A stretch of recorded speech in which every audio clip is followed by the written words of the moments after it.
আগুনের অবস্থাটা এখনো মানে খুব প্রাইমারি স্টেজেই আছে, অথচ তারপরও আউট অফ কন্ট্রোল হয়ে যেতেছে। মানে একটুকের ভিতরে আছে কিন্তু একটুকের মধ্যেই আগুনটা নিভেতে পারতেছে না। ফ্লাইওভারের উপরে উঠলেই কিন্তু 2টা ইউনিট যদি উঠতো, তাই না, হয়তো আমাদের থেকে ওনারা ভালো জানে, কারণ ওনারা এই ব্যাপারে এক্সপার্ট, কীভাবে আগুন নিভে দেয় ওনারা যে ভালো জানে।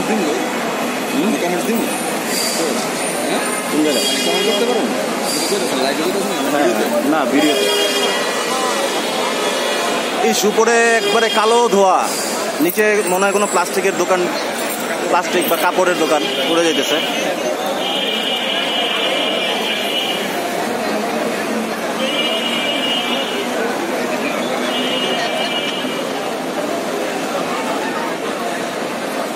সবচেয়ে বড় কথা হলো যদি ওনারা অভিজ্ঞতা হইতো, থাকতো, মানে এক্সপিরিয়েন্স থাকতো, তাহলে এরা ওই আগেই উপরে উঠতো। চালু করতে পারতো, অ্যাটলিস্ট উপরে এটা ট্রাই তো করতে পারতো, তাই না? এদের তো পাইপ অনেক লম্বা, এত ঘটনা ঘটছে দূর থেকেই যে একটা লোক ওই যে ফ্লাইওভারের উপরে এই জায়গায় দাঁড়ায় উনি ছবি তুলতেছে।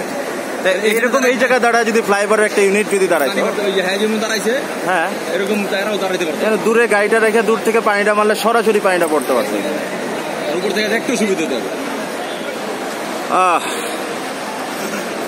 সব পুড়ে যাওয়া শেষ হওয়ার পরে আমরা জানবো যে না, খিলগাঁও রেলগেট বাজারে আগুন ধরছিল এবং সেটা আগুন নেভানোর অনেক চেষ্টা করা হয়েছিল, বাট ফায়ার সার্ভিসের বলার কিছু নেই, বাংলাদেশের ফায়ার সার্ভিস।